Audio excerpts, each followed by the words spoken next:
আহলে হক বুঝতে পেরেছে, আমরা যারা হকের পক্ষে কথা বলি, আমরা যারা সত্যের পক্ষে কথা বলি, আমরা যারা কোরআন সুন্নাহর পক্ষে কথা বলি, আমরা যারা জালেমের বিরুদ্ধে কথা বলি, আমাদের জন্য কারবালায়ও পানি নাই, কারাগারেও পানি নাই। কথা বলেন, ঠিক কিনা বলেন? আমাদের জন্য কারবালায় পানি নাই, কারাগারেও পানি নাই। এরপরেও আমরা অটল থাকবো।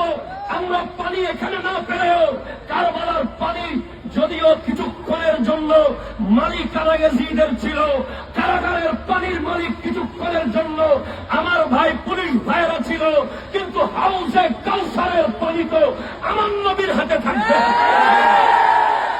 আমাদেরকে হাউসে কাউসার থেকে কেউ বঞ্চিত করতে পারবে না। তাই আমাদের এই যুদ্ধ, আমাদের এগিয়ে যাওয়া, আমাদের সংগ্রাম আমার নবীর ইশকে মুস্তাফাকে, সাহাবায়ে কেরামের আকীদাকে, আহলে বাইত রাসূলের মুহাব্বতকে এই জমিনে প্রতিষ্ঠা করার জন্য আমার ভাই জীবন দিয়েছে। ঠিক কিনা?